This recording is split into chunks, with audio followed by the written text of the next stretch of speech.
Kita lanjutkan ke materi kedua dengan pemateri kita Ibu Dr. Susila Rini, Medical Doctor, Magister Science Medicine, Spesialis Patologi Anatomi. Sudah bergabung ya, Dokter Rini ya panggilannya ya. Assalamualaikum Dokter Rini.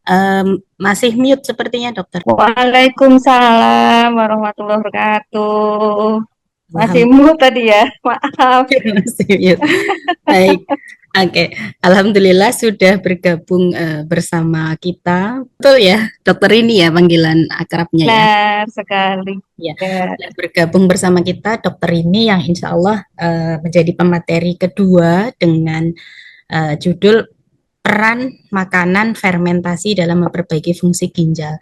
Jadi webinar ini kita lihat tadi lebih ke deteksi gitu ya, deteksi dini melalui iridologi. Kemudian ini kita akan belajar tentang fermentasi. Ini juga sesuatu yang mungkin baru ya dokter ya, yang baru yang biasanya kalau hipertensi itu urusannya pokoknya jangan garam, pokoknya jangan ini, terus sampai pasien Ya, bingung gitu mau makan apa gitu, makan apa? Ya. makan apa yang harus kita konsumsi. Dan mudah-mudahan nanti bersama kita hari ini uh, beliau Bu Dokter ini akan menyampaikan tentang makanan fermentasi yang ini akan insya Allah bisa memperbaiki fungsi ginjal khususnya pada pasien-pasien yang dengan hipertensi tadi. Nggih. Insya Allah nanti kita diberi waktu sama Dokter Zento sampai diskusi kita sampai 11.30 dokter. Belas tiga puluh, Masya Allah. Ya, lama ya. Nggih. Alhamdulillah lumayan. Kayaknya slide-nya Lumayan. dokter juga lumayan. Lumayan. Ini ada banyak tipnya. Nanti tidak terlalu banyak saya bahas tipnya. Cuma apa? Nanti saya lebih ke prinsip-prinsipnya. Oke, baik. Dokter mau slide share sendiri atau Ya, saya slide share sendiri aja. nggih, dicoba Oke. sakit nggih? Ya. Baik, kami persilahkan dokter, monggo. Ya, terima kasih sebelumnya. Salam takzim pada Ustazah Aminah. Saya tadi ikut belajar ini Ustazah. Ya, eh, jadi kita lanjut pada materi berikutnya tentang peran makanan fermentasi dalam penanganan hipertensi dan penyakit ginjal. Apakah sudah terlihat? Sudah ya? Sudah, mungkin di Berganti tidak? dokter. Sudah Berganti tidak? di slideshow dulu dokter. So, ya. Bagus, Dok. Sudah kelihatan ya. Ya. Ya, jadi sebagai pendahuluan penyakit gagal ginjal, terutama yang berhubungan dengan hipertensi, itu adalah penyakit gagal ginjal yang kronik ya. Dan saat ini terjadi peningkatan yang sangat-sangat luar biasa, bahkan diperkirakan itu pada tahun 2040 nanti akan menempati posisi yang cukup tinggi juga ya, menjadi penyebab kematian yang walaupun belum mengalahkan penyakit kardiovaskuler ya, kemudian penyakit stroke dan kanker ya kan, tapi sekarang tambah mudah ya orang itu terkena gagal ginjal. Nah, bahkan hipertensi juga sekarang bisa dijumpai pada anak-anak ya. Jadi pada saya lanjutkan untuk yang kaitannya dengan hipertensi ini terutama adalah penyakit gagal ginjal kronik ya, walaupun ada banyak macam penyakit ginjal.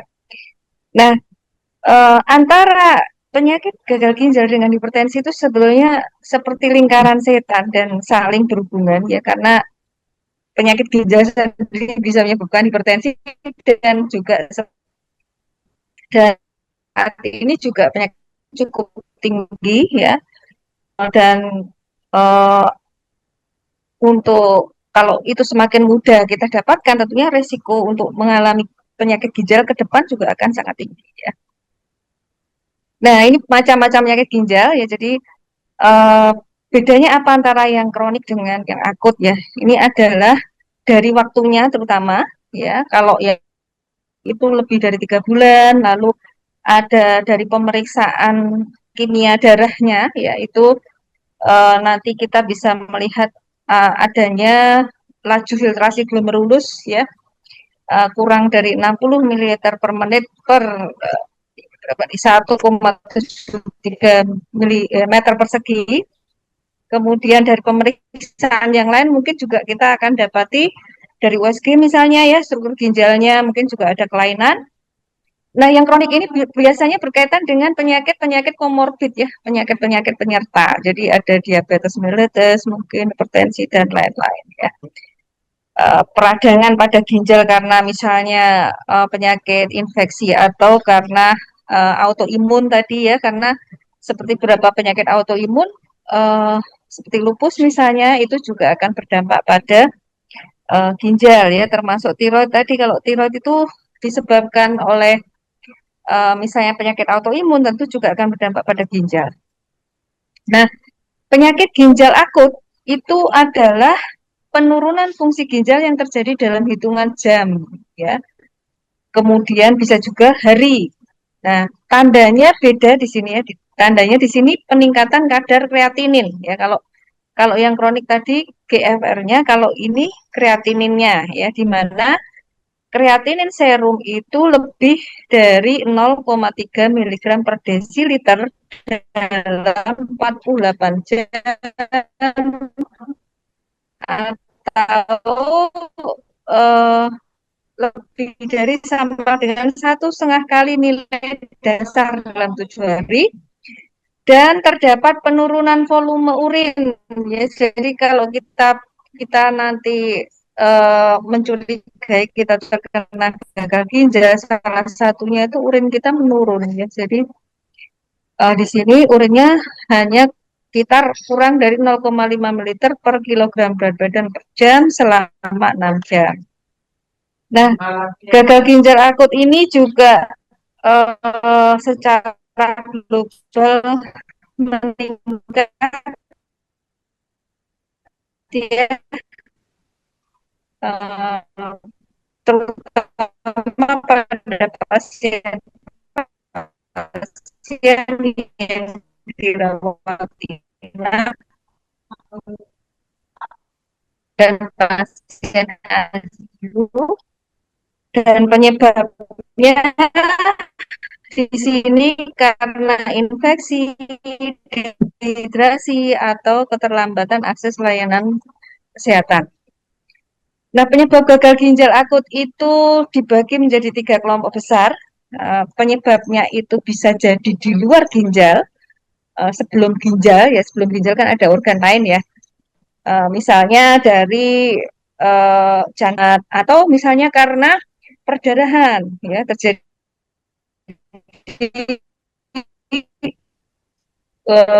kurangnya cairan darah dalam tubuh ya, atau kurangnya cairan karena dehidrasi, luka bakar yang luas yang menyebabkan dehidrasi itu juga yang aktif, atau shock yang menyebabkan pembuluh darah itu melebar secara sistemik dan berat, dan ini akan menyebabkan dalam ginjal sendiri ya, karena kerusakan strukturnya ya. Misalnya ginjal itu ada yang namanya penyaringnya itu namanya glomerulus ya bentuknya, lalu di situ isinya pembuluh darah dan dia bergelung-gelung gitu.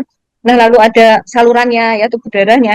Nah, kerusakannya itu pada struktur-struktur ini. Bisa jadi dia hanya satu persatu, misalnya glomerulus ya namanya glomerulonefritis, glomerulosklerosis gitu ya. Kalau pada tubulus berarti ada kematian sel tubulus, atau apa juga sama, pembuluh darah juga sama. Nah, rata-rata penyebabnya bisa karena zat toksik atau karena peradangan kronik yang berkaitan dengan misalnya sumbatan saluran kemih ya, karena ada batu ya, ada infeksi ya, atau reaksi autoimun.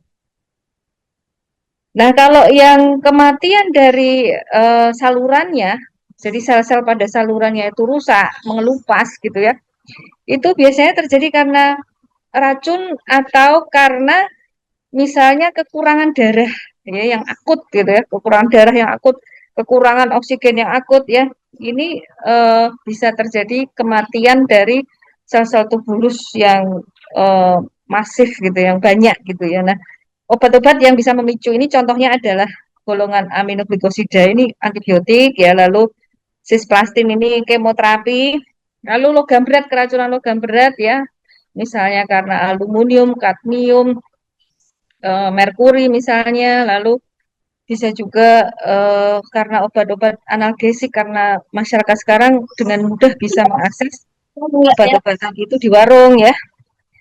Nah, lalu eh, penyebab postrenal itu karena ada batu ya, biasanya karena salurannya urin itu tersumbat. Jadi ginjal itu kan terhubung dengan kandung kemih, dengan ya, ureter ya, lalu dari saluran kemih ke uh, misalnya kalau laki-laki penis itu ada uretra, kalau perempuan ya ada uretra gitu ya.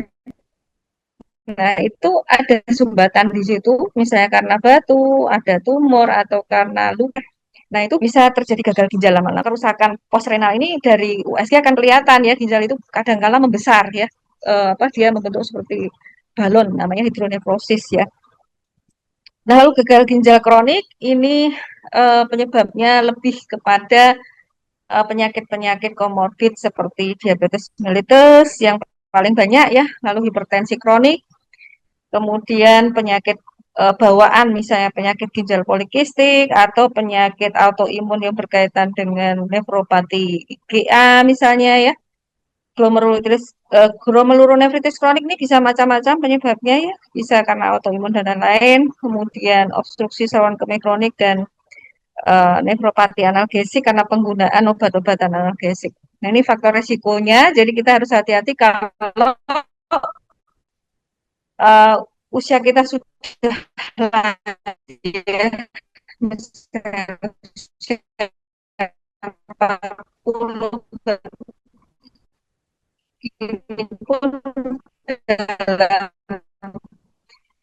dalam hadis juga disampaikan, dalam Al-Quran kan disampaikan tentang usia 40 ya. Ternyata memang usia 40 ini juga berkaitan dengan resiko yang meningkat untuk terjadinya gagal ginjal. Nah, laki-laki juga berisiko lebih tinggi ya, karena laki-laki itu cenderung gampang meradang mungkin ya, karena kalau perempuan peradangan itu bisa salah satunya dengan hormon estrogen, progesteron gitu ya, karena dan lalu spesifiknya ada iya di sini ya, saya punya diabetes, sindrom metabolik yang lain, hiperlipidemi, lalu kalau penyakit kardiovaskular ya hipertensi, gagal jantung kongestif, kemudian tadi paparan logam berat yang air karena kadmium, lalu semua yang mengandung merkuri ya, pelarut organik ya, kita makanya harus berhati-hati sekali kalau apalagi kalau kita sudah punya risiko ya paparan pembersih, sabun dan sebagainya. Lalu obstruksi kebiasaan dan gaya hidup ini yang penting yang harus kita perhatikan, terutama kebiasaan dan gaya hidup di mana kita mengkonsumsi makanan yang tinggi garam dan protein hewani yang dibekukan ya, contohnya apa, sosis, frozen food itu ya. Sosis dan frozen food itu rata-rata garamnya tinggi ya, kemudian obesitas ya, merokok dan konsumsi alkohol yang berlebihan. Nah, ini rangkumannya nanti bisa dibaca sendiri ya. Kemudian secara singkat, mengapa ginjal itu bisa rusak baik akut maupun kronik, dan dia bisa memicu gejala-gejala di organ lain ya, karena di sini terjadi penurunan GFR padahal ginjal itu imbangan cairan dan elektrolit, sehingga akhirnya apa, kalau ginjal sudah banyak bocor gitu saringannya ya, akan terjadi penumpukan cairan dan juga gangguan keseimbangan elektrolit. Orang yang sakit ginjal itu adalah karena adanya akumulasi zat toksik uremik namanya ya, di mana di situ berkaitan dengan peningkatan urea, kreatinin tadi ya, lalu beberapa protein seperti guanidin, dan kadang-kala bisa dijumpai di urin juga albumin karena apa namanya terjadi kebocoran dari glomerulus ya. Nah, dan ini kalau tidak ditangani cepat, maka bisa menjadi kronik ya. Maka kalau terjadi gagal ginjal akut harus segera ditangani. Bagaimana dampaknya, gejalanya apa yang nampak gitu, dan komplikasinya apa gitu ya. Selain tadi secara laboratorium kita bisa melakukan pemeriksaan pada ureum, kreatinin tadi ya, lalu uh, laju filtrasi glomerulus ya. Ada gejala-gejala lain ya yang berkaitan dengan tadi gangguan fungsi ya. Misalnya kalau terjadi hipertensi sendiri bisa jadi merupakan salah satu gejala dari tidak hipertensi dulu nanti ginjal ya, bisa juga penyakit ginjal dulu lalu terjadi hipertensi ya. Karena jadi Dokter, retensi natrium dan air, dan putus-putus. yang paling membahayakan lagi bila ada hiperkalemia. Ya karena apa? Hiperkalemia ya karena ada asidosis metabolik, ini jangan kesadaran. Lalu kita perhatikan di sini asidosis metabolik itu terjadi penurunan ekskresi bikarbonat ya. Jadi hati-hati sekali, makanya kalau kita mau mengkonsumsi sesuatu ya. Kemudian gejala uremia, gejala keracunan uremia itu, urea yaitu meliputi tanda-tanda rasanya itu lelah yang nggak bisa kita obati hanya dengan beristirahat. Ya, kita rasanya udah istirahat lama, tidur lama, tapi rasa lelah itu nggak hilang gitu ya. Lalu lemah, ya, rasanya otot itu lemah ya. Nah, yang mencolok lagi adalah mual, muntah ya. Jadi rasanya tuh nggak nafsu makan, mual, muntah gitu kalau tiap kali mau makan ya. Dan mungkin ada penurunan berat badan karena kita nggak nafsu makan, karena tiap kali kita mau makan rasanya mual ya dan muntah. Nah, lalu ada gejala nyeri kadang-kala karena adanya deposit kristal urea ya, bisa pada kulit, bisa pada saluran kemih ya, dan biasanya menimbulkan gatal. Jadi gatal-gatal kok nggak jelas semuanya nih, gatal gitu ya, udah dikasih apapun, kasih bedak, kasih peredap gatal, minum obat gatal, tapi tidak berkurang. Nah, biasanya di sini kalau uremianya sudah seperti ini, udah gatal-gatal dan tadi ada gejala-gejala mual muntah, biasanya itu juga kayak orang bingung gitu ya. Jadi orang rasanya ngantuan, terus penurunan kesadaran, ya, terjadi perubahan status mental.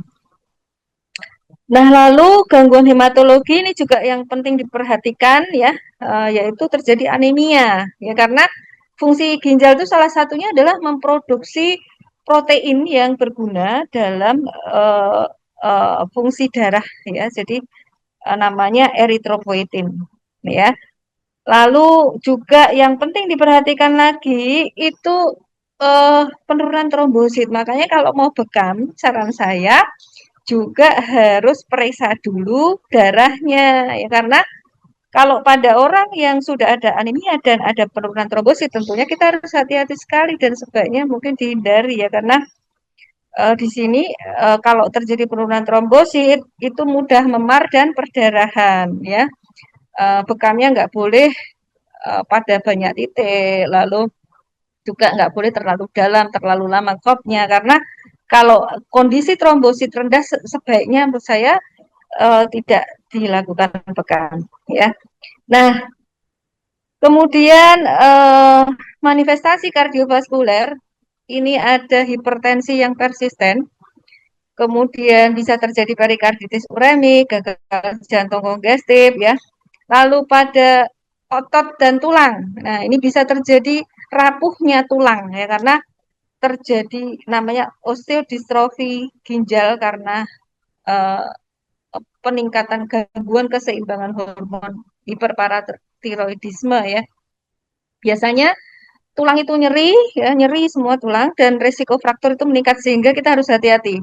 Ya, jadi rawan jatuh ya orang-orang yang seperti ini ya karena tadi dia bingung ya lalu ototnya lemah lalu tulangnya sendiri juga mudah fraktur maka sebaiknya kalau ada tanda-tanda seperti ini dijaga tidak boleh dia tidur sendirian tidak boleh dia jalan sendirian harus ada yang merawat. Nah lalu eh, di pencernaan, kenapa tadi ada mual, ada muntah ya? Selain karena uremianya sendiri, juga karena di sini ada gastritis. Jadi ada peradangan pada lambung ya biasanya, lalu ada ulkus pada ada luka pada usus ya, kemudian bisa mengalami perdarahan saluran cerna. Jadi kita harus hati-hati kalau ada tanda-tanda muntah darah yang berwarna kehitaman atau BAB-nya berwarna kehitaman dan biasanya kalau seperti ini juga ada nafas yang khas. Jadi baunya tuh kayak bau aseton ya tahu bau aseton ya. Nah, jadi bau bukan aseton sih, amonia ya mungkin ya, bau uremik pada napas. Nah, ini komplikasinya tadi saya rangkum nanti bisa dibaca sendiri. Nah, sebenarnya ya eh, ginjal ini erat sekali lingkaran setan sebetulnya antara penyakit ginjal, hipertensi, gangguan kardiovaskuler karena kalau kita tarik akar masalahnya itu adalah pada usus sebetulnya. Nah, jadi ada peran dari usus kesehatan usus terutama di situ bergerak makanan yang mengandung probiotik, prebiotik gitu ya. Nah, sindrom. Jadi bisa dikatakan antara kardiorenal yaitu antara jantung dan renal itu sindromnya itu seperti sesuatu yang tidak bisa dipisahkan gitu ya. Maka kita harus mengenali ya gejala-gejala yang menjadi kumpulan sindrom dari kardiorenal ini. Nah, ini mengapa kok usus itu bisa banyak organ ya?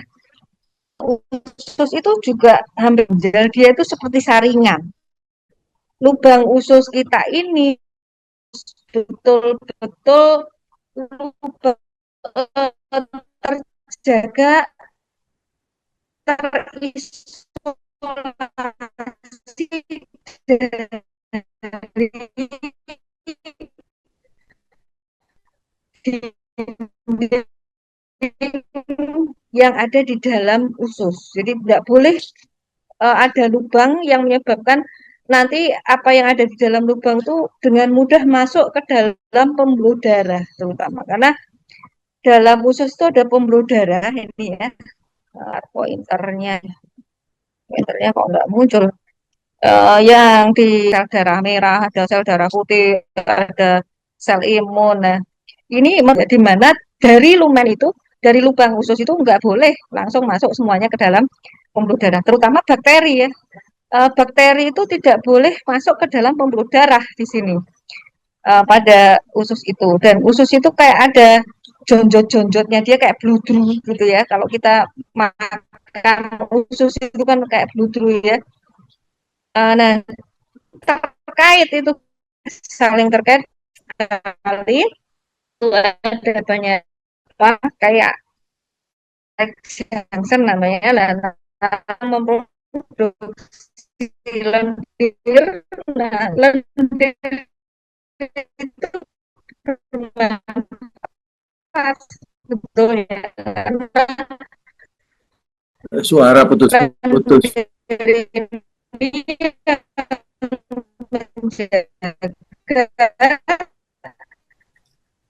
Dokter, agar dokter. bakteri itu nggak masuk dengan mudah atau nempel ke permukaan dinding usus ya. Nah, ini masih dijaga lagi. Ya, ini uh, jaringan saya nih. Saya matikan izin matikan kamera saja ya. Nggih, nggih, dokter. Ya, sudah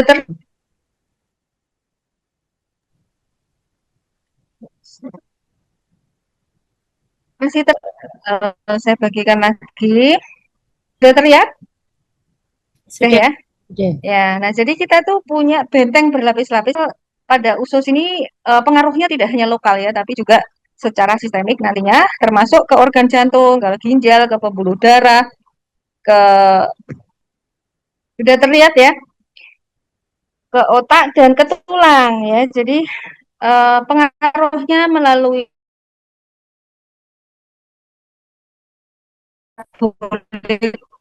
eh, dari pencernaan makanan kita yang dibantu oleh bakteri juga dipengaruhi oleh peradangan ya pada usus ya, karena tiap hari usus kita itu kemasukan benda asing kan, kita makan nggak pernah kita sterilkan ya, kadang-kadang kita makan karedok, kita makan di pinggir jalan yang nyucinya aja hanya pakai satu ember air gitu ya, tapi kenapa tidak semua orang sakit? Nah itu salah satunya karena fungsi dari sistem imun usus kita ya. Lalu juga berkaitan dengan neurotransmitter yang berhubungan dengan saraf ya. Di sini ada saraf-saraf ya.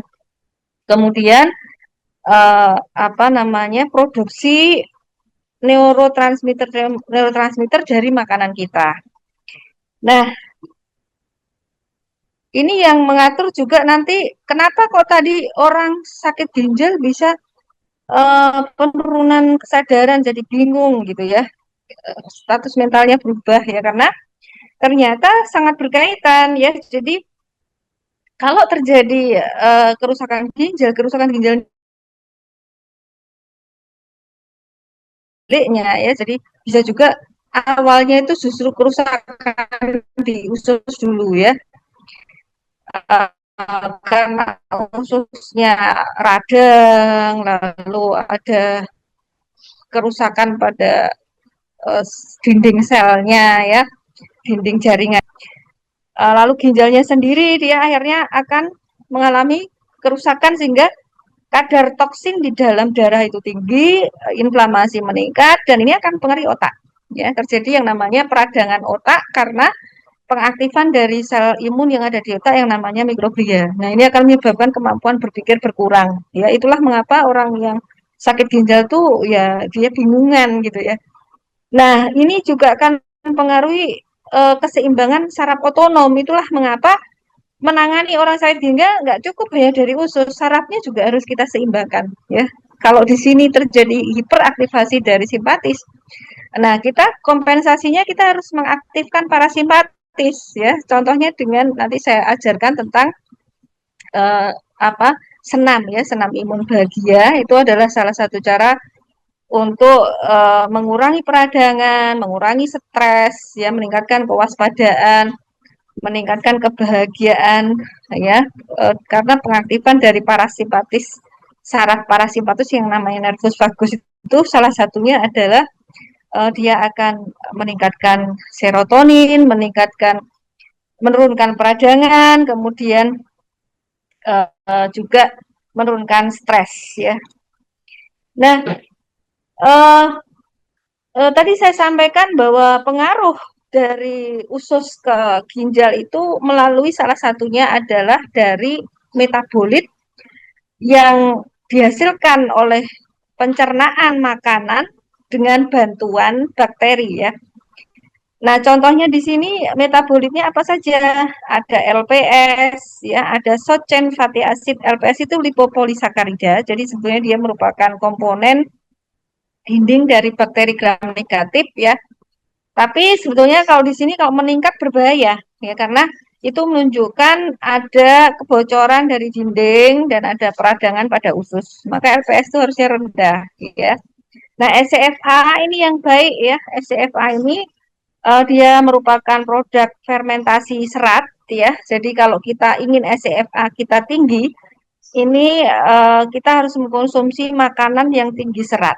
Nah, fungsi SCFA ini banyak sekali. Dia menyeimbangkan sistem imun, ya, meningkatkan kemampuan membersihkan apa, zat asing dan juga bakteri-bakteri jahat, ya, menyebabkan sel imun kita tuh apa mampu membersihkan sel-sel yang rusak dan sebagainya dengan baik ya.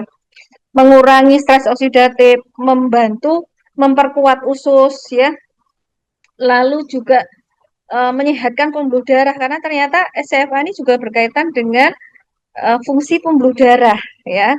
Lalu juga tentara tubuh kita yang namanya limfosit T karena SCFA dibutuhkan untuk diferensiasi atau perubahan limfosit T ini menjadi beberapa jenis limfosit T yang dia bersifat aktif ya karena sel tubuh kita itu seperti ibaratnya tentara yang kalau tidak ada musuh ya dia nggak akan bergerak gitu ya. Nah kalau ada SCFA maka tentara-tentara tentara tubuh kita itu ibaratnya siaga gitu ya.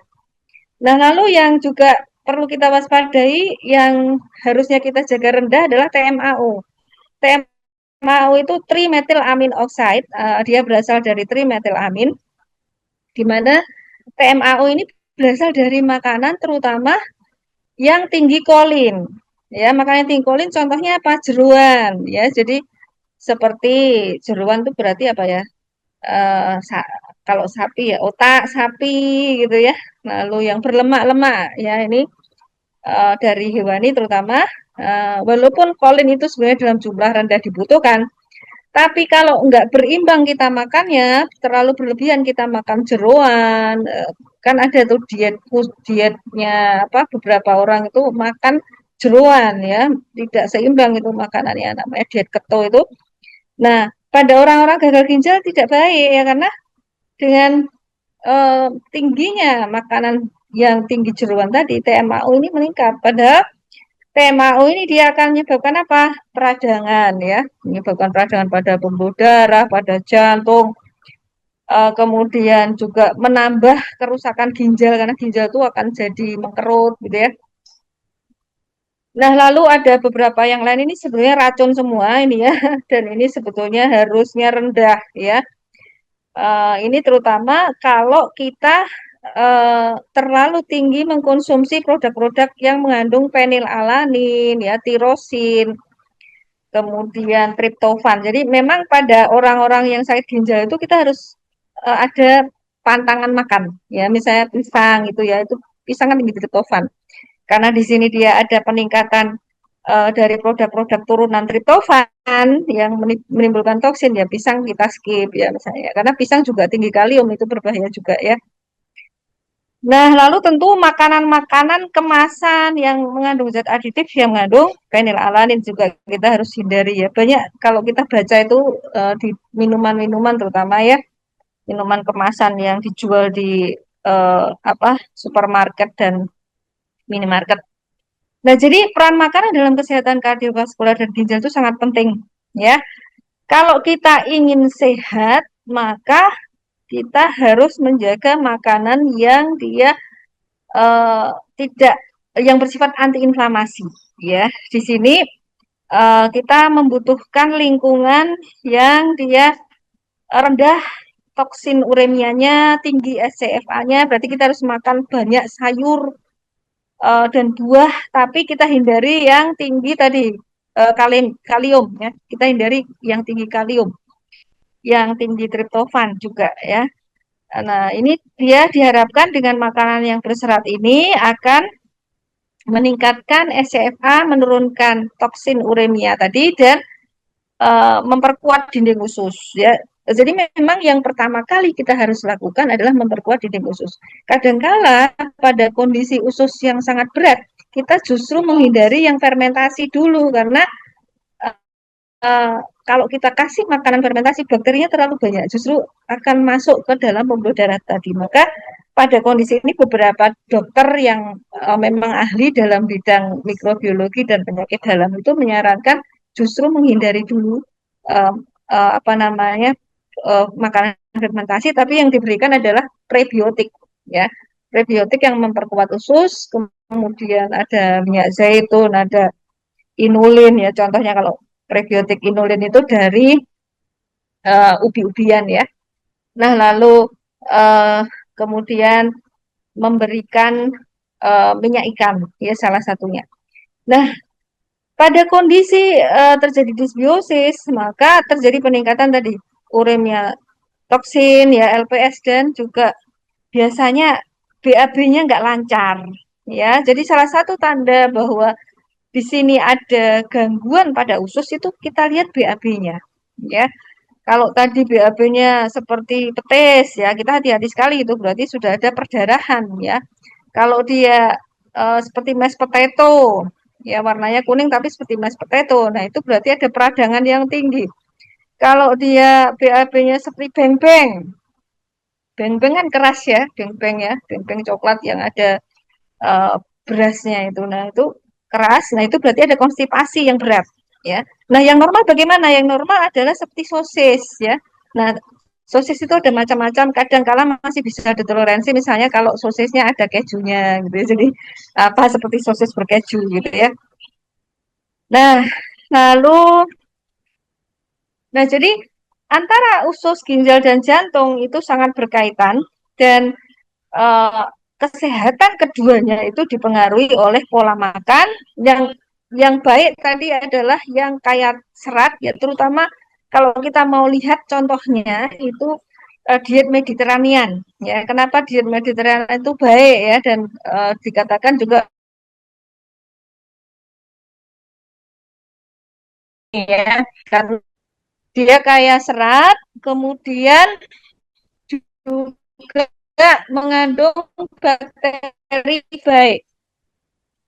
Nah, eh, ini contoh eh, ketidakseimbangan bakteri pada orang yang menderita hipertensi dan CKD nanti baca sendiri ya. Rata-rata orang yang menderita hipertensi dan CKD itu kekurangan dan bifidobakter dan ada banyak yang berlebihan di sini. Contohnya Clostridium ya. Clostridium kalau kita kenal ada Clostridium tetani itu salah satu spesies yang sebetulnya ada pada usus kita juga ya. Nah, lalu Corynebacterium ya kalau yang kita kenal ya pada orang-orang ini dan orang-orang yang sakit hipertensi dan hati-hati sekali. Nah, uh, setiap orang itu bisa beda-beda dan pada fase penyakit derajat ringan, derajat berat, bakterinya juga beda-beda. Maka kadang-kala pendekatannya tidak selalu diberikan prebiotik, kadang diperlukan probiotik atau berupa simbiotik. Seperti makanan fermentasi itu sebenarnya simbiotik ya, karena campuran antara prebiotik dan probiotik. Nah, lalu kadangkala diberinya adalah postbiotik. Postbiotik itu contohnya tempe yang digoreng ya. Jadi kalau makanan fermentasi itu dihangatkan, dipanaskan itu namanya postbiotik karena bakterinya mati ya. Nah, bisa juga kalau diversitas dari bakteri itu benar-benar hilang karena kerusakannya benar-benar parah gitu ya, maka tidak cukup ya hanya dengan prebiotik, probiotik dan simbiotik, tapi butuh yang namanya transplantasi mikrobiom. Nah, yang dicontohkan Rasulullah yang namanya transplantasi mikrobiom adalah dengan teknik ya karena dari mulut orang yang mengunyahkan kurma itu seluruhnya diberikan kepada seorang bayi dan itu sebenarnya bisa kita terapkan pada orang dewasa ya karena pada orang-orang dengan kondisi seperti ini dia butuh donor ya dari orang yang sehat bakteri seluruh ekosistemnya ya tidak cukup hanya apa namanya satu ekosistem. Nah, yang sudah diteliti itu adalah dari feses ya, kan? Tapi dari feses ini pun secara fikih ya kita harus kritisi ya karena kalau dari feses tentunya dia ada unsur najis ya. Nah, ini contoh disbiosis pada sistem kardiovaskuler ya dampaknya pada sistem kardiovaskuler. Jadi memang disbiosis ini akar masalah dari banyak penyakit dan itu kalau dibiarkan bisa kemana-mana ya penyakitnya ya. Di sini bisa menyebabkan gagal jantung, termasuk ketidakseimbangan cairan dan garam ya. Ini termasuk itu ya. Lalu aterosklerosis atau pengerasan pembuluh darah, infak dan fibrosis pada otot jantung ya kematian otot jantung lalu penyakit jantung koroner ya karena pengerasannya tuh pada pembuluh darah pada jantung, pada dinding jantung, namanya pembuluh darah koroner, lalu hipertensi dan bisa menyebabkan mati mendadak. Nah, lalu dampak disbiosis pada penyakit ginjal di sini bisa menyebabkan peningkatan bakteri-bakteri yang memproduksi urea. Jadi, kenapa kok terjadi uremia tadi? Salah satunya karena adanya peningkatan bakteri urease yang memproduksi enzim. Karena bakteri itu sebetulnya uh, memproduksi enzim yang membantu kita sebenarnya. Tapi kalau pada orang-orang ini dia yang diproduksi itu enzimnya yang terlalu banyak adalah urease contohnya, ya. Dan bakteri-bakteri yang dianggap patogen ya, karena dia memproduksi uremic toksin ya. Lalu juga pengurangan diversitas ya. Kemudian pada beberapa orang juga ada peningkatan bifidobakterium. Nah, ini juga harus hati-hati, makanya tidak bisa sama ya pemberian ini apa probiotik itu ya. Di sini ada juga orang yang kekurangan lactobacillus ya, sehingga kalau seperti ini ya kita belinya lactobacillus bukan bifidobakteria ya. Nah, lalu pada yang akut ini beda lagi ya. Di sini kalau pada yang akut yang meningkat adalah Escherichia ya, penyebab diare ya. Lalu Enterobacter speciosa yang menurun adalah lactobacillus. Jadi rata-rata lactobacillus ya. Nah, ini bagaimana secara skematik ya terjadinya disbiosis pada usus dan juga diet ya. Kenapa kok kita perlu dietnya juga kita atur gitu ya? Karena di sini otomatis kita harus mengurangi yang meningkatkan toksin uremia, di mana tadi berkaitan dengan terutama tirosin ya, triptofan, protein ya itu ya. Kemudian kolin tadi ya, lalu apa namanya? Karena dia ada gangguan elektrolit misalnya hiperkalemi ya kita harus menghindari makanan yang mengandung kalium yang tinggi ya, lalu garam yang tinggi tadi contohnya makanan-makanan beku gitu ya, supaya kita bisa menghambat progresi dari penyakit ginjal kronik tadi.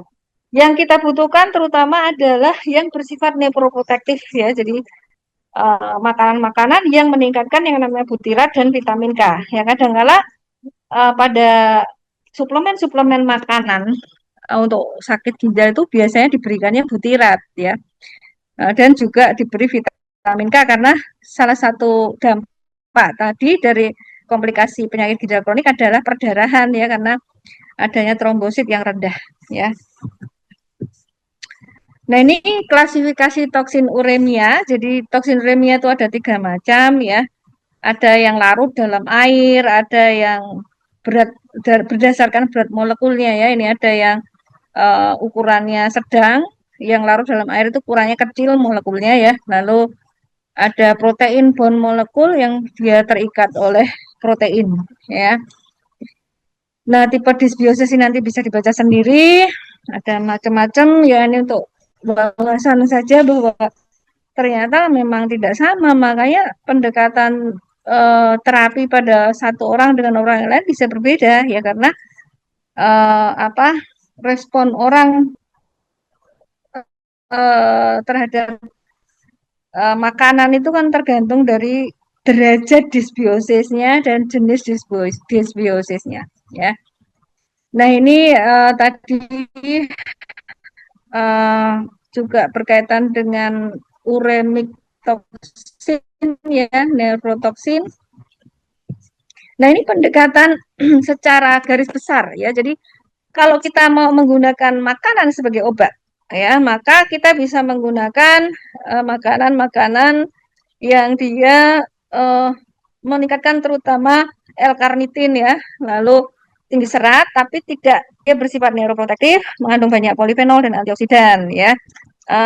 Kita bisa memberikan prebiotik, probiotik atau simbiotik, tapi kadangkala juga dibutuhkan antibiotik. Nah, antibiotik di sini tidak selalu obat yang berupa obat sintetis ya, tapi bisa kita berikan misalnya berupa bawang. Ya, bawang itu salah satu contoh antibiotik yang luar biasa, apalagi kalau itu bawang hitam ya. Lalu termasuk kurkumin ya, kunyit itu juga salah satu antibiotik yang sangat baik ya. Dan dia punya sifat anti radang juga.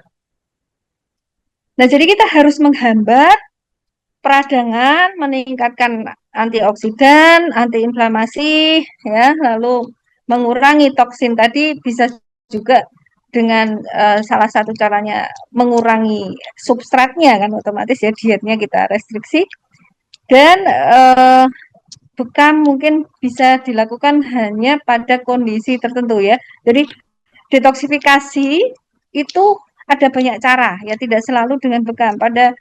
Pada beberapa orang dengan lupus nephritis misalnya itu juga kita harus hati-hati ya lupus nephritis itu bekam juga akan memicu karena uh, lupus nephritis itu salah satu pemicunya adalah kerusakan kulit oleh apapun ya. Jadi oleh sinar matahari saja dia bisa terpicu ya apalagi kalau kita uh, toreh ya kita toreh dan kita beri paparan pada kulit ya.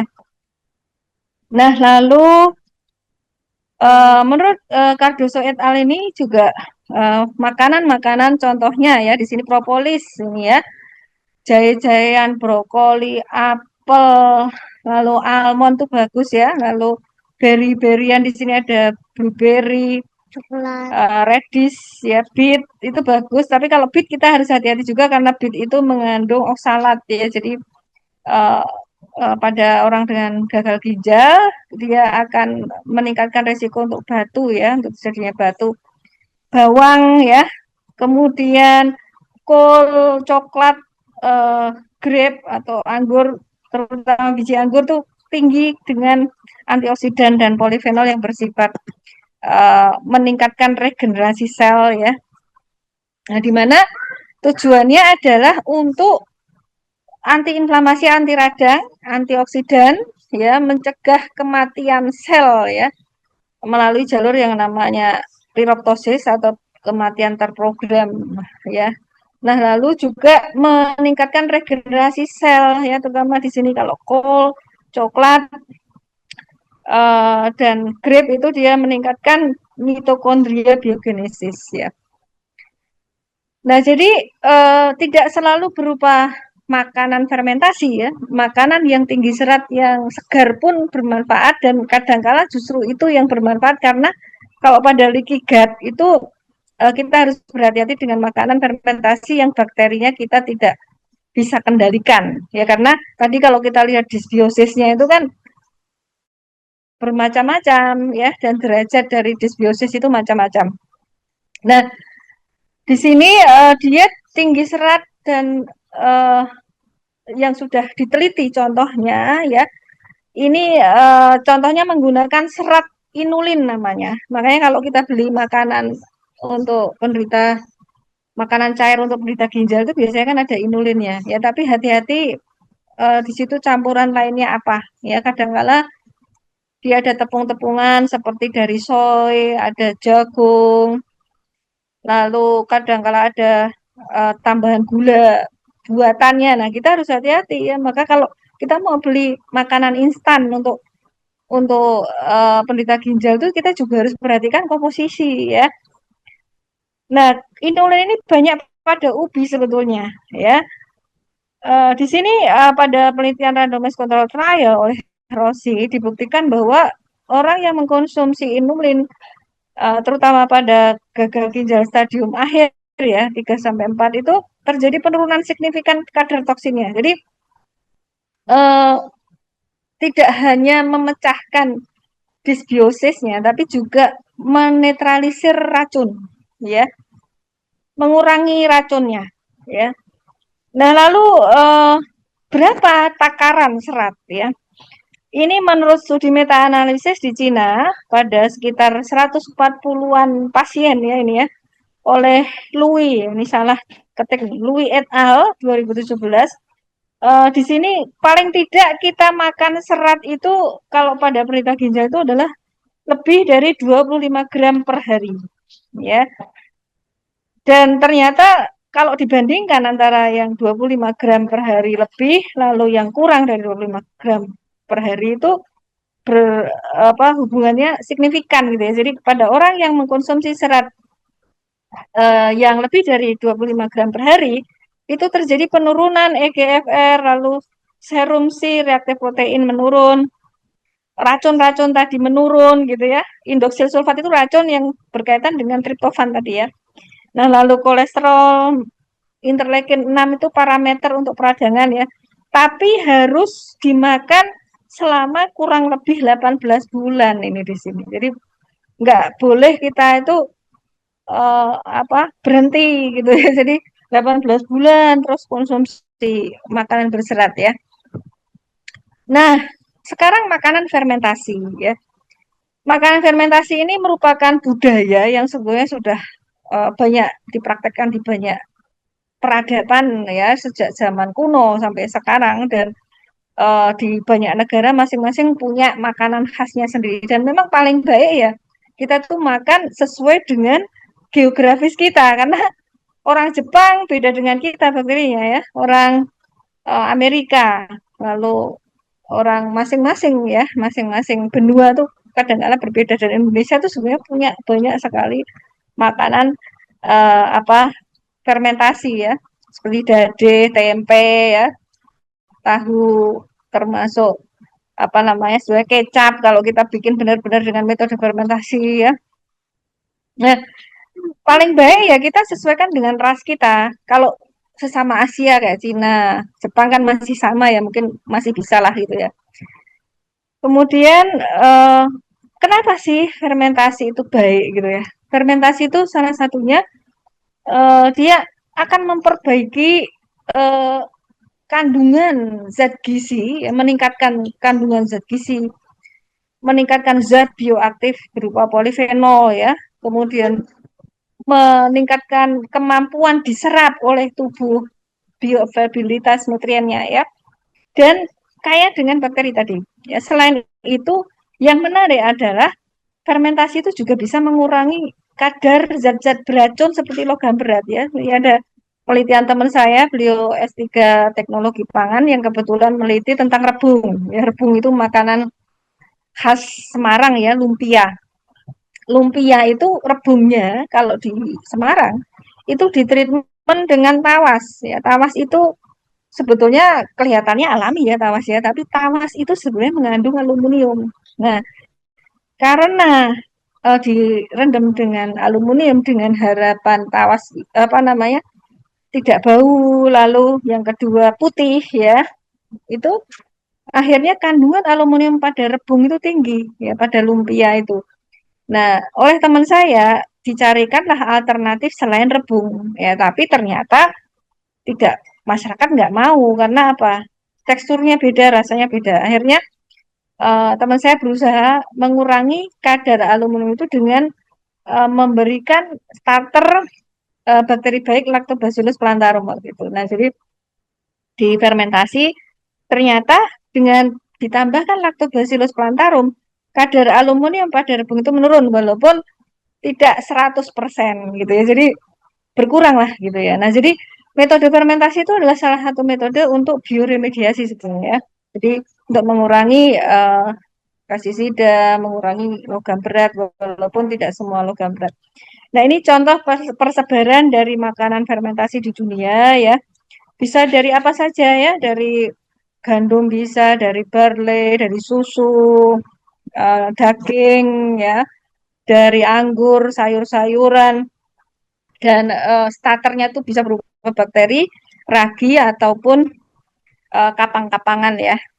Kalau di Indonesia di sini ya hampir sama sebetulnya ya semuanya. Nah, fermentasi ini bisa bersifat aerob maupun anaerob ya. Aplikasinya apa? Sebetulnya luas ya pemanfaat fermentasi itu bukan hanya untuk pengolahan makanan, tapi juga dalam industri ya, dalam industri obat pun ada juga penggunaan metode fermentasi ya. Lalu untuk pembersih ya, misalnya untuk pembuatan sabun ya, sampo dan sebagainya. Nah, ini aplikasinya pada teknologi medicine ya. Jadi untuk produksi antibiotik, insulin ya. Insulin sekarang ada teknologi rekombinan menggunakan bakteri, jadi tidak menggunakan lagi insulin babi ataupun sapi, tapi menggunakan rekombinan bakteri ya. Nah, lalu termasuk juga vaksin mulai ada yang menggunakan probiotik ya, lalu interferon. Nah, jadi fermentasi makanan itu mampu meningkatkan keseimbangan bakteri baik ya, karena di sini ada kandungan dari makanan yang menjadi substrat yang dimanfaatkan oleh bakteri dan diperbaiki kandungan bioaktifnya sehingga dia bermanfaat lebih baik dalam tubuh kita ya, lebih mudah diserap, kandungannya juga lebih meningkat. Jadi misalnya bawang putih kalau nggak difermentasi itu kandungan alisinnya itu lebih rendah dibandingkan bawang putih yang difermentasi ya, bawang hitam namanya ya, karena dengan proses fermentasi itu akan meningkatkan 60 kali lipat dari alisinnya ya. Nah, ini macam-macam metode fermentasi ya. Ada yang berdasarkan produk akhir ya. Contohnya di sini kalau yang menggunakan asam fermentasi asam laktat ini contohnya yogurt, kefir, kimchi, sauerkraut, tempe, acar ya, tape singkong ya, biasanya rasanya asam. Nah, ini ada dua tipe, homofermentatif dan heterofermentatif. Yang kita harus hati-hati adalah yang heterofermentatif ya, karena di sini ada produk sampingan berupa etanol ya. Nah, lalu fermentasi alkohol ini juga kita harus hati-hati karena ada produk sampingan etanol ya, makanya kalau kita membuat fermentasi kita harus tahu ini ya, substratnya apa, bakterinya apa ya. Dan dalam Islam itu seperti Rasulullah misalnya ya, kalau mengkonsumsi uh, nabis kurma itu ada batasan hari karena fermentasi itu ada fase-fasenya. Pada fase awal belum terbentuk alkohol ya, tapi pada fase lebih dari 3 hari mulai terbentuk alkohol ya, walaupun kalau kita lanjutkan lagi bisa jadi cuka gitu ya, tapi uh, fase ini nggak boleh kita lewatkan dan kita nggak boleh menyengaja. Misalnya, oh aku pengen minum alkohol gitu ya, terus aku mau bikin fermentasi alkohol nggak boleh ya. Tapi kalau membuat cuka itu ya memang tujuannya untuk membuat cuka gitu ya, dan kita harus memperhatikan harinya. Nah, cuka itu fermentasi asam asetat ya. Contohnya cuka apel, cuka nanas, cuka kelapa, dan fermentasi asam asetat itu selalu melewati fermentasi alkohol. Makanya kita harus tahu fase-fase tadi ya. Nah, ini berdasarkan mikroorganismenya ya. Contohnya ada yang menggunakan bakteri starternya, ada yogurt, keju, acar. Dan kita perhatikan tadi kan yogurt itu ada yang mengandung lactobacillus, ada yang mengandung bifidobakterium. Padahal tadi ada orang yang kalau CKD itu dia justru terlalu berlebihan bifidobakterium ya, maka sebaiknya kalau kita ingin mengonsumsi yogurt ya cari yang strainnya itu kita tahu persis di situ tidak mengandung bifidobakterium ya. Jadi uh, ada kalanya kita harus memilah ya, mana yang boleh kita konsumsi bakterinya karena disbiosisnya kan beda-beda tadi ya. Jadi kalau ingin pasti ya kita periksa feses kita ya. Tapi kalau kalau tidak itu mahal dan kita tidak bisa ya, mungkin kita bisa rasakan reaksinya pada tubuh kita ya. Kalau misalnya habis konsumsi makanan fermentasi kok bloating ya kita harus hati-hati, berarti nggak cocok ini gitu ya. Nah, fermentasi oleh ragi ini contohnya roti, tape ya, minuman alkohol. Nah, ini biasanya menggunakan Saccharomyces cerevisiae ya.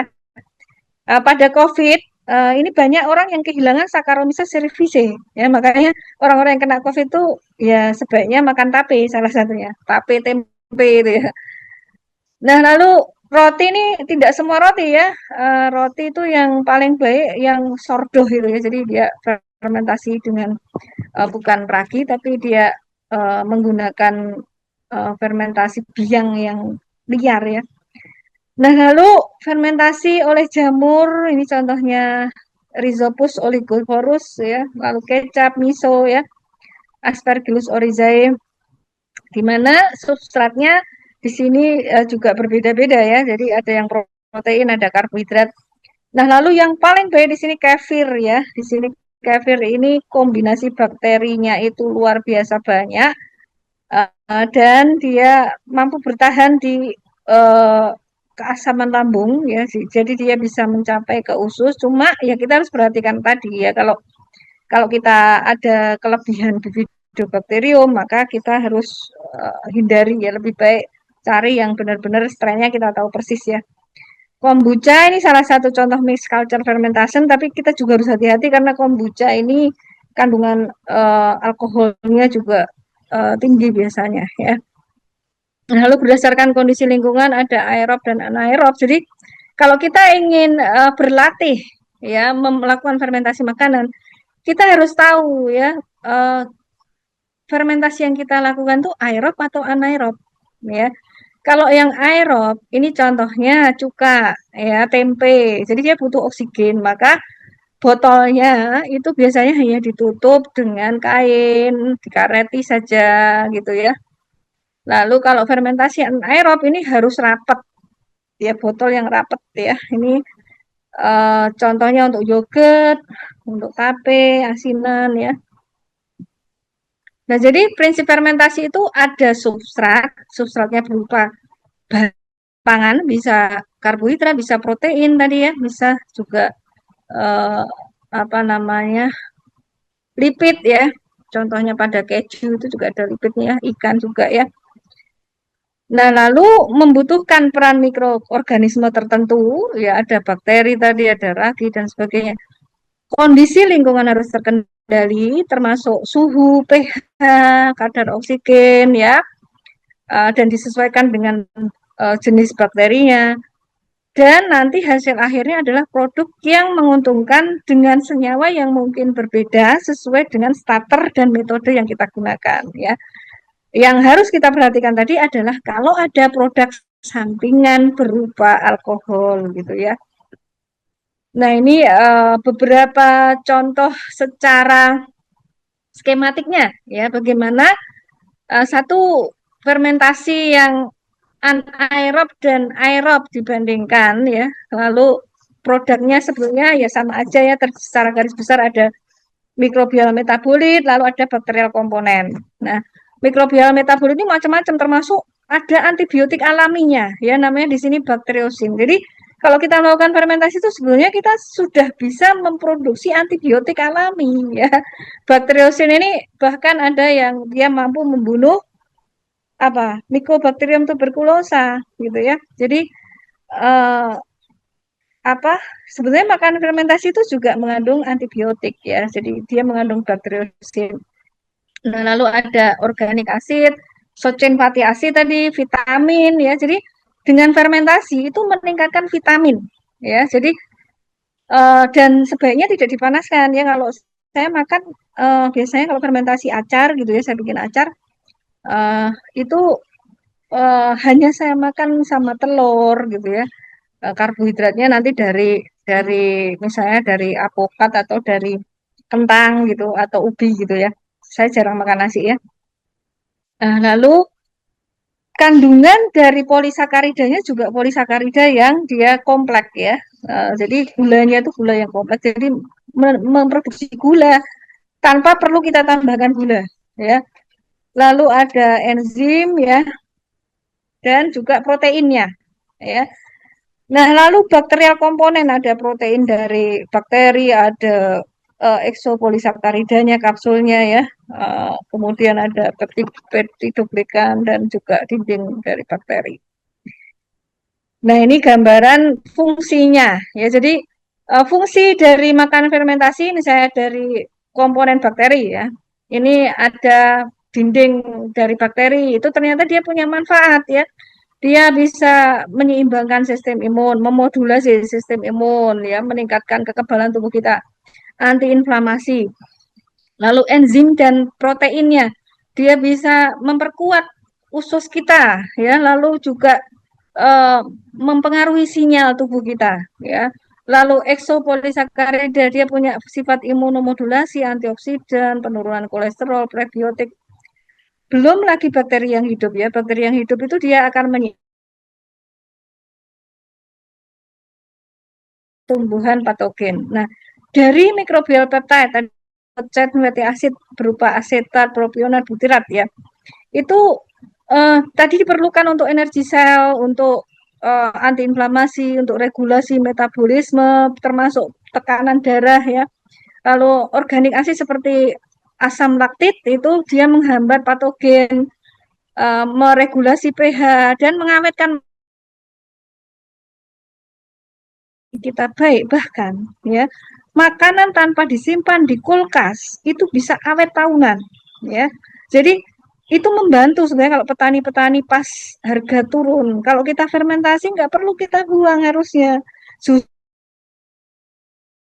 kan fermentasi kita awetkan, dia akan menambah nilai gizi pestisida dari pembuangan makanan ya, sehingga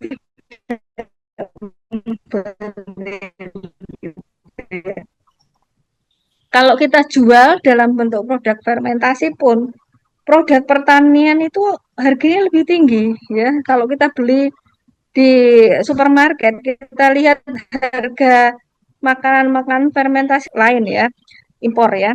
Nah, lalu amino asid bioaktif peptid ya, itu dia anti hipertensi, anti kan di situ ada GABA. GABA itu neurotransmitter ya. Jadi kita nggak perlu obat-obatan anti depresi dan lain-lain karena di sini ada neurotransmitter yang diproduksi oleh bakteri ya.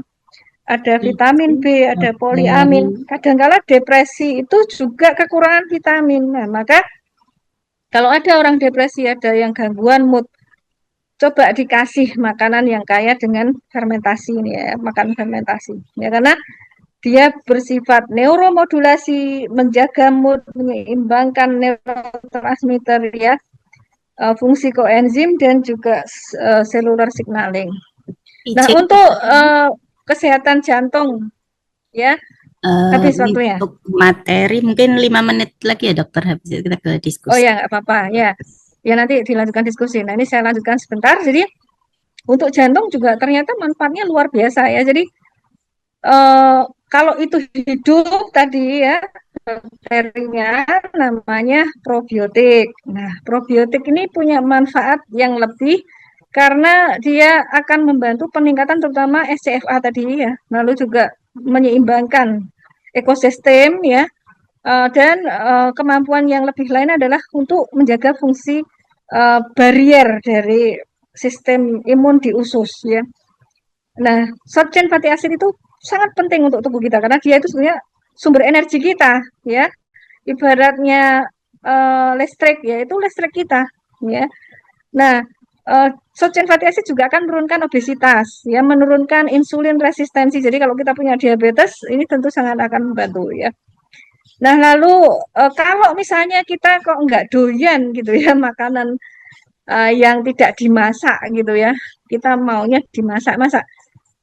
Tempe ya, tempe goreng gitu ya. Nah, itu namanya postbiotik ya. Organismenya sudah mati. Postbiotik pun masih bermanfaat ya karena postbiotik di sini dia tetap punya kandungan dari bakteri dan juga beberapa zat aktif walaupun kalau goreng ya jangan lama-lama biar zat aktif yang lain tuh nggak rusak ya. Jadi kalau mau ya tempenya dibakar ya atau dikukus sebentar atau digoreng sebentar, jangan lama-lama ya.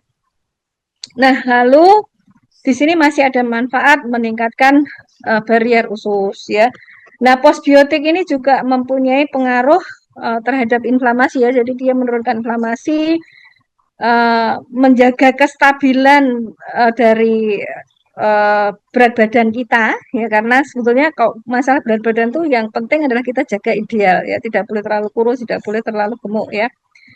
Menurunkan lemak-lemak terutama yang lemak visceral, lemak-lemak yang jahat ya, menurunkan obesitas dan juga masih punya manfaat menurunkan kolesterol. Nah, lalu kalau kita konsumsinya pickle itu bukan produk fermentasi sebenarnya, tapi dia masih mengandung serat ya. Nah, ini pickle itu mengandung bioaktif peptide, bioaktif metabolite, lalu masih dia lebih bisa dicerna dibandingkan kalau tidak kita bikin pickle ya. Pickle itu biasanya kita hanya menambahkan cuka ya pengawetannya, jadi tidak memfermentasi ya. Di sini ternyata metabolik produk dari fermentasi yang tidak mengandung bakteri baik gitu ya, itu di sini tetap bermanfaat ya, tetap bermanfaat karena walaupun manfaatnya kurang ya, karena tidak meningkatkan SCFA, tapi dia punya manfaat juga, masih hampir sama dengan postbiotik tadi ya. Dan juga ada manfaat terutama kalau untuk hipertensi adalah menghambat ACE dan immune modulation dan juga sinyal ini. Nah, jadi manfaat fermentasi itu banyak ternyata. Jadi dia punya efek antiinflamasi, antioksidan ya. Nanti bisa dibaca sendiri. Nah, sekarang beberapa penelitian yang khusus ya. Contohnya yogurt dan kefir. Kefir ya. Ternyata walaupun dia tinggi protein ya, tapi kalau dikonsumsi dalam batas tertentu yang tentu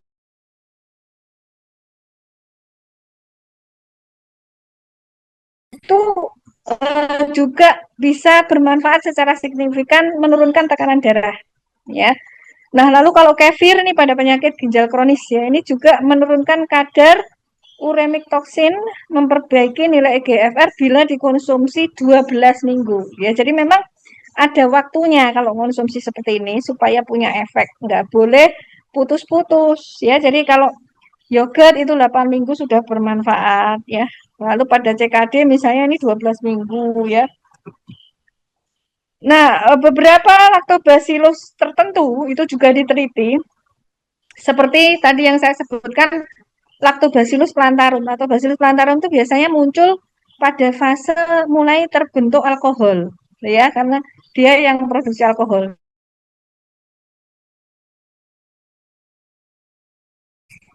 Nah, ini dia membantu menurunkan menghambat ACE ya. Jadi dia mengubah enzim angiotensin ya, menurunkan tekanan darah secara alami. Jadi kalau mengonsumsi probiotik nggak perlu, akhirnya bisa jadi kita lepas obat hipertensi karena ternyata dia mampu menggantikan itu, gitu ya.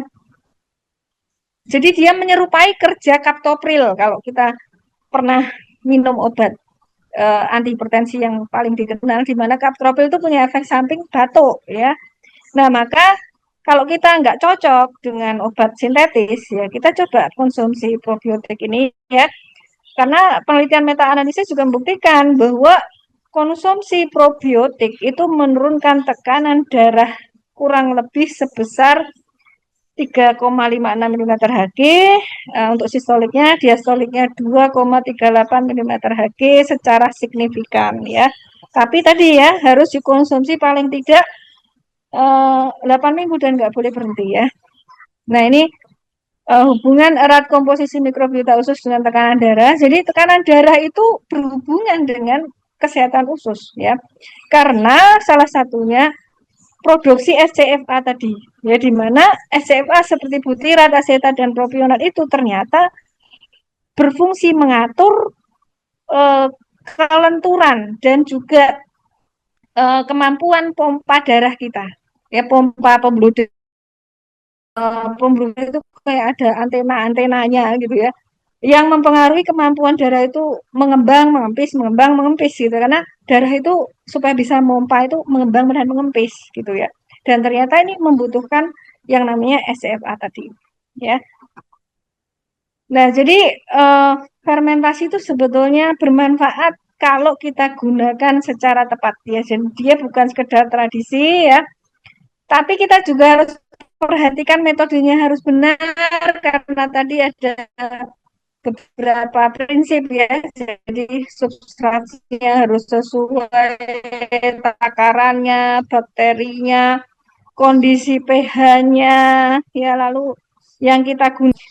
Nah, lalu kalau kita menggunakan ikan ya kita harus hati-hati, ikannya harus segar ya. Jangan ikan yang sudah agak busuk gitu ya, karena kandungan ikan yang sudah mulai membusuk itu mengandung histamin yang tinggi ya, dan itu bisa menimbulkan alergi. Nah, limitasinya adalah tidak semua cocok, terutama pada pasien dengan small intestine bacterial overgrowth.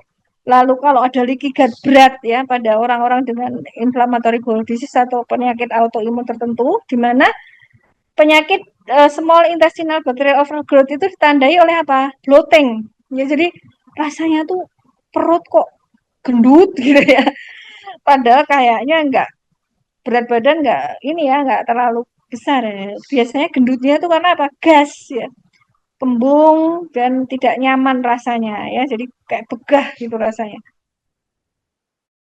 Ngentot terus. Nah, itu tanda-tanda dari SIBO ya, small intestinal bacterial overgrowth. Nah, kalau seperti ini kita bisa menguranginya dengan meminum beberapa teh yang mengurangi SIBO ya, yang mengandung serai, yang menurunkan peradangan dan apa namanya mengeluarkan gas yang bersifat astringent ya. Misalnya kita apa namanya minum kayu manis stop itu ya, kayu manis, gula Jawa, terus apa biasanya cengkeh ya. Nah, lalu kita perhatikan tadi genetik, budaya, dan jenis fermentasi lokal itu lebih baik ya. Jadi kalau kita orang Indonesia ya cari fermentasi lokal, jangan ikuti orang Amerika, orang Eropa, orang Korea mungkin masih agak sedikit mirip ya. Tapi kalau kita orang Indonesia punya sendiri, kenapa kita nggak mengembangkan sendiri gitu ya. Nah, yang kita fermentasi sendiri juga kurang standarisasi limitasinya ya. Dan belum ada uji klinis terstandar. Nah, ini peranan probiotik dan bagaimana tadi secara skematik saja ya, nanti hampir sama lah ya. Ini contoh-contoh dosis ya, dan juga studi-studi dari penggunaan strain bakteri tertentu ya. Jadi ada yang menggunakan bifidobacterium juga ya, ini jadi pada penderita hemodialisis ya. Pada pasien-pasien hemodialisis ini ada yang digunakan powder saset Bifidobacterium bifidum dan longum ya. Ada macam-macam dan hasilnya ternyata juga bagus ya. Ini nanti bisa dibaca sendiri. Nah, ini rangkuman dari studi-studi itu membandingkan ya.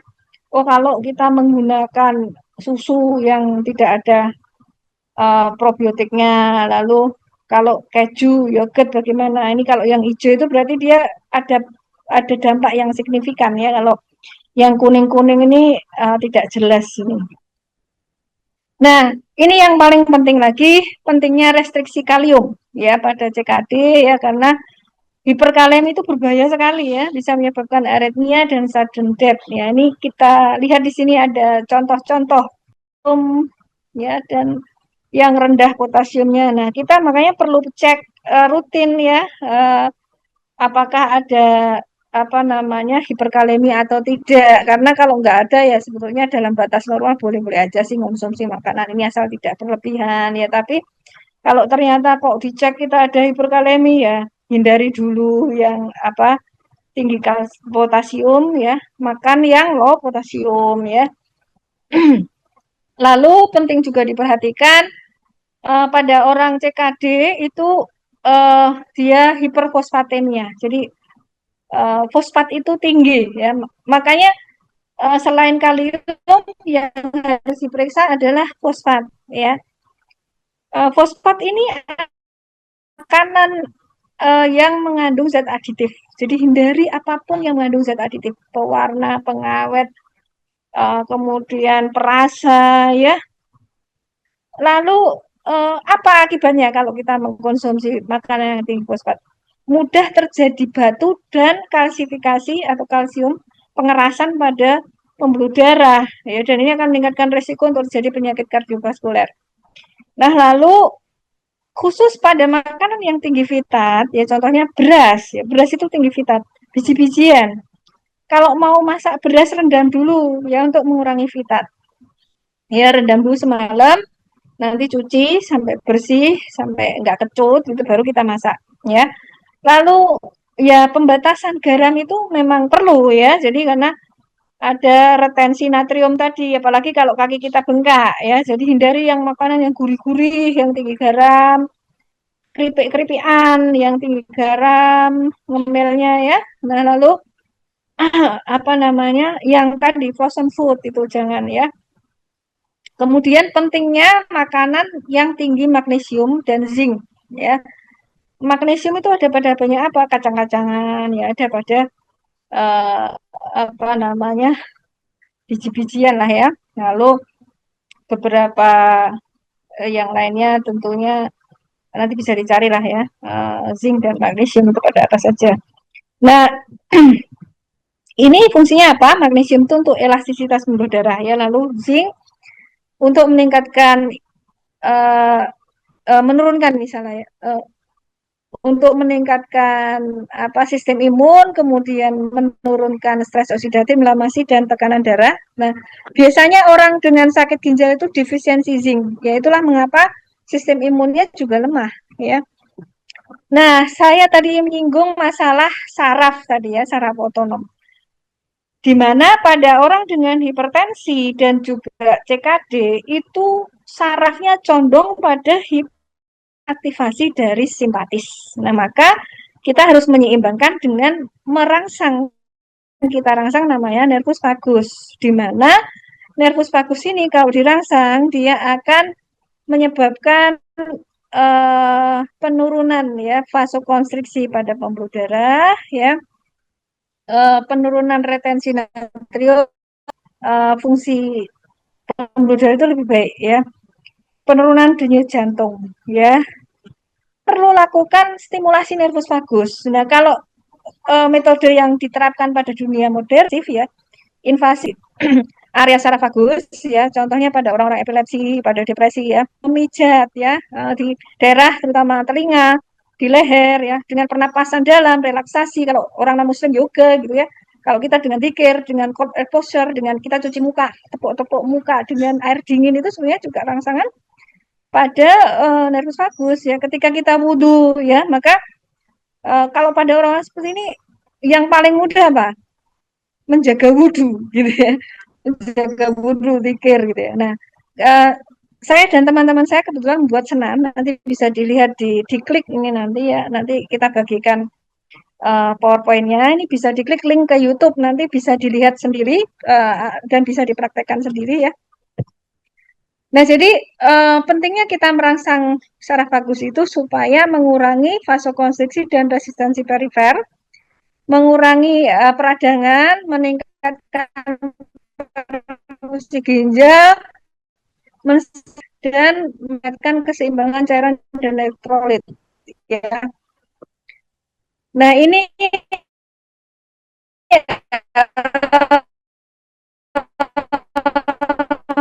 yang lainnya nanti kita bisa baca sendiri ya. Ini contoh-contoh secara teknis dan teoritis dari fermentasi ya.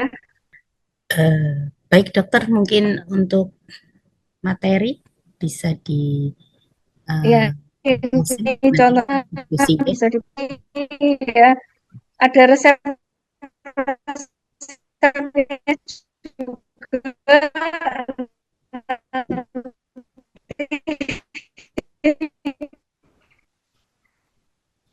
kalau mau belajar di sini ya,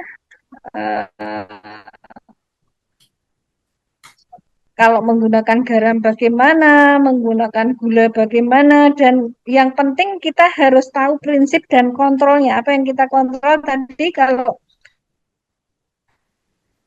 pada fermentasi gula terus harus kita hindari kalau itu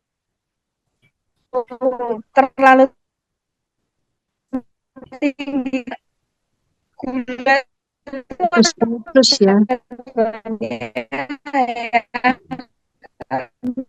Dokter, sinyalnya hilang lagi dokter. Nah, ini juga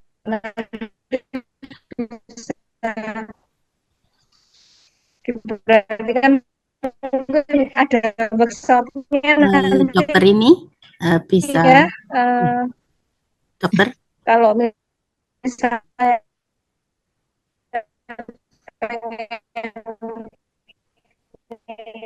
ya, Contoh aja. Khusus karena ini memang butuh latihan dan perhatikan ini kalau yang oh ya di ruangan ya ini ada takarannya jadi garamnya berapa gulanya berapa dan tentunya tabungnya. Nah madu ini juga kita perhatikan ya ya habis waktunya ya itu baca sendiri aja saya perlihatkan dulu jadi karena dengan suara saya Iya, ini putus-putus, halo Dok. oh Putus-putus, ya karena Dokter. sinyal saya mungkin. Nggih. Kita bisa masuk ke sesi diskusi, Dokter. Ini ada satu pertanyaan ini. Ya silakan. Ya, oke. Baik, terima kasih tadi materinya cukup banyak ya, cukup panjang, ada 112 slide. Tapi nanti Bapak Ibu sepertinya akan di share untuk materinya sambil kita bisa perdalam lagi. Ini kita masuk ke sesi diskusi. Ada satu pertanyaan dari Pak Arief. Bu Dokter, apakah aman penderita hipertensi dan gangguan ginjal sering mengkonsumsi air kelapa? Oh ya. Pertanyaannya. Nah ini harus hati-hati. Jadi karena air kelapa itu tinggi kalium, ya maka coba periksa darah apakah ada hiperkalemi atau tidak. Ya karena kalau ada hiperkalemi itu kalau ada hiperkalemi resikonya tadi sudden death ya kalau ada hiperkalemi. Nah, maka kalau mau konsumsi makanan yang tinggi kalium ya kita harus cek dulu ya, cek dulu labnya. Jadi kalau kita sudah punya penyakit ginjal itu memang ya kita harus rutin periksa ya karena eh, kita melihat memonitor fungsi ginjal kita itu harus sangat-sangat hati-hati ya. Jadi eh, periksa terutama urium, kreatinin ya, tadi keseimbangan elektrolit berupa natrium, kalium, fosfat ya. Kalau magnesium sama zinc ya nggak masalah sih ya, magnesium sama zinc eh, asal nggak berlebihan kita makan ya, tapi apa namanya yang paling berbahaya tadi kalium, fosfat ya, maka cek selalu kalau kita mau konsumsi makanan yang tinggi kalium, konsultasi dengan dokter dan cek lab ya gitu. Baik, begitu Pak Arief ya. Jadi sebaiknya ini ya cek untuk labnya, Ya, lihat kondisi. Baik, kita masih punya waktu sekitar 10 menit. Ada lagi yang ingin menanyakan, berdiskusi? Kami persilahkan. Pak Albas, Jakarta. Ya, saya Ali Baswedan. Oh iya. silakan ya, Ya, Pak Ali. ya, ya. Assalamualaikum, Dokter ini. Mohon izin Waalaikumsalam. bertanya. Ya, mohon izin bertanya.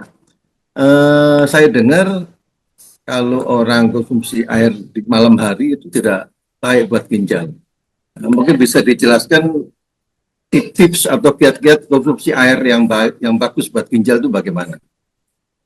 Satu lagi Gitu. boleh, apa konsumsi hewan darat dengan laut kalau digabung bagaimana? Makan ikan laut terus habis gitu makan ayam atau daging kambing, itu bagus nggak buat ginjal, Dok?